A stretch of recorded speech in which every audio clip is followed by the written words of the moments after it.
Eclesiastes capítulo 5, vários conselhos práticos.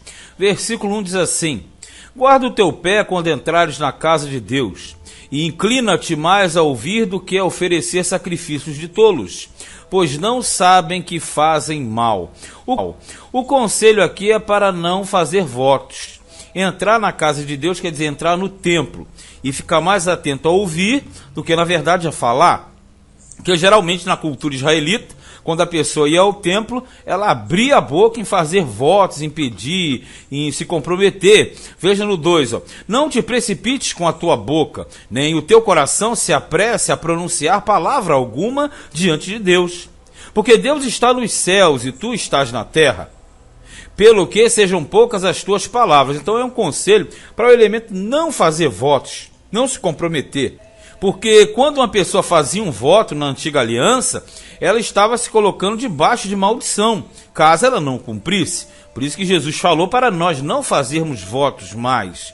Aí ele diz assim, no versículo de número 3, porque da muita ocupação vem os sonhos, ou seja, a pessoa faz muitas coisas e começa a sonhar muito. E para alcançar, começa a fazer promessa para Deus. E a voz do tolo, quer dizer, o que faz isso, vem da multidão das palavras, quer dizer, fala muito, então automaticamente, como diz os antigos, quem fala muito dá bom dia a cavalo. Quando a Deus fizeres algum voto, está no versículo 4, não tardes em cumpri-lo, porque não se agrada de tolos. O que votares, paga-o. Já percebeu que ele fala sempre no tolo, tolo, tolo, tolo? Porque o tolo era considerado aquele que obrigava-se diante de Deus, fazia um voto, mas que na verdade não o cumpria. E assim tornava-se um transgressor diante do Senhor. 5. Melhor é que não votes do que votes e não pagues. Ou seja, é melhor ficar com a boca fechada do que abrir a boca e se meter em apuros. Não consintas que a tua boca faça pecar a tua carne, nem digas diante do anjo que foi erro. Por que razão se iraria Deus contra a tua voz, de sorte que destruísse a obra das tuas mãos? Veja que aqui fala claramente, não consinto que a tua boca faça pecar a tua carne. Veja bem, por quê? Prometendo com os lábios e não cumprindo, aquilo traria e traz malefícios para a pessoa que fez o voto. Aí por isso que ele diz, nem digas diante do anjo que foi erro. Quem é o anjo? Tem duas situações bem objetivas. O anjo, a princípio, porque você sabe que a palavra anjo significa mensageiro, né? O primeiro ponto é que o anjo aqui significa aquele que, na verdade, era um representante de Deus, no caso angelical realmente, aquele que via e ouvia o testemunho que a pessoa dava diante de Deus, o seu comprometimento. E o outro sentido do anjo é o sacerdote, ou funcionário do templo, que era o encarregado por receber aquele cumprimento pontualmente no dia marcado. E os votos, você sabe, envolviam questões de posse de terra, de animais, de dinheiro, principalmente, sabe que o dinheiro sempre rola no meio. Então, o anjo, ele automaticamente, que era o intermediário ali, o mensageiro, ele veria a falta da pessoa, e aqui diz claramente, porque se iraria Deus contra ti, de sorte que destruísse a obra das tuas mãos, ou seja, vai pagar um preço, porque aquilo seria inquirido da pessoa. Verso 7, porque como na multidão dos sonhos há vaidades, quer dizer, a pessoa que sonha muito, pensa muito, assim também nas muitas palavras, quer dizer, nos votos, mas tu teme a Deus. 8. Se vires em alguma província opressão de pobres, aí já mudou de assunto. Então a primeira parte é uma proibição a não fazer votos. Versículo 8. Se vires em alguma província a opressão de pobres e a violência em lugar do juízo e da justiça, não te maravilhes de semelhante caso, porque o que mais alto é do que os altos, para isto atentar, quer dizer, quem é maior do que Deus? E há mais altos do que eles. Ou seja, aqui ele fala no sentido de você verificar a opressão que automaticamente acontece, vinda da parte dos grandes, dos ricos, né? Daqueles que estão numa classe elevada. Então, na verdade, não fique maravilhado disso, vocês não se alegrem em fazer isso, porque há um que é mais alto do que todos eles, e esse que é mais alto é o Senhor. O proveito da terra é para todos, até o rei se serve do campo, ou seja, o proveito da terra é tudo aquilo que a terra produz. O que amar o dinheiro nunca se fartará de dinheiro, quer dizer, é o ganancioso, o avarento. E quem amar a abundância nunca se fartará da renda, ou seja, quanto mais tem, mais quer. Também isso é vaidade, ou seja, no sentido de não viver preso por tais coisas, porque tudo isso enlaça o ser humano. Onde a fazenda se multiplica, aí se multiplicam também os que a comem. Ou seja, quanto mais tem, mais gente está ali grudado, né?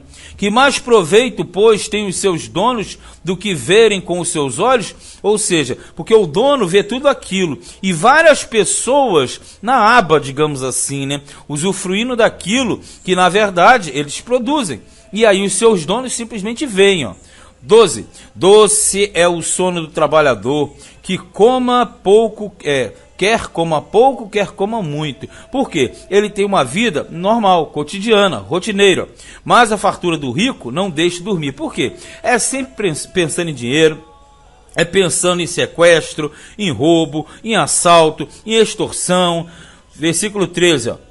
Há mal que vi debaixo do sol e atrai enfermidades, quer dizer, atrai doenças. As riquezas que os seus donos guardam para o próprio dano. Aquela pessoa avarenta que guarda a riqueza para que ela nunca acabe. Ele acaba e a riqueza não acaba. 14. Porque as mesmas riquezas se perdem por qualquer má aventura. Quer dizer, de uma hora para outra o cara perde aquela riqueza toda. E havendo algum filho, nada fica na sua mão, porque vai tudo passar para o filho e o filho vai esbanjar toda aquela riqueza. 15. Como saiu do ventre de sua mãe, assim nu voltará, indo-se como veio. E nada tomará do seu trabalho que possa levar na sua mão. Ou seja, o cara ajunta tanto, valoriza tantos bens materiais e não vai levar nada. Também isto é um mal que causa enfermidades, que infalivelmente como veio, assim ele vai. E que proveito lhe vem de trabalhar para o vento, quer dizer, à toa, em vão? Se de haver comido todos os seus dias nas trevas, e de haver padecido muito enfado e enfermidades e cruel furor, ou seja, o elemento acumulou tantas coisas e na verdade aquilo ali só atribulou, são vaidades, são coisas banais, fúteis, fugazes, e na verdade o cara ralou muito e não viveu nada. 18. Ó. Eis aqui o que eu vi, uma boa e bela coisa, comer e beber e gozar cada um do bem de todo o seu trabalho, em que trabalhou debaixo do sol, todos os dias da sua vida que Deus lhe deu, porque esta é a sua porção, quer dizer, é isso que ele recebe. E quanto ao homem a quem Deus deu riquezas e fazenda, ele deu poder para deles comer, e tomar a sua porção, e gozar do seu trabalho, isso é dom de Deus. Quer dizer, se o elemento, ele tem fartura, ele tem dinheiro, ele tem fazenda, ele tem comida, ele tem bebida, dê graças a Deus, goze de tudo isso, porque foi dom de Deus. E realmente, quem tem a condição, Deus é que deu. Se você não tem, contente-se com o que você possui. 20, ó. Porque não se lembrará muito dos dias da sua vida, porquanto Deus lhe responde na alegria do seu coração. Ou seja, ele não vai se lembrar nada dos dias da sua vida.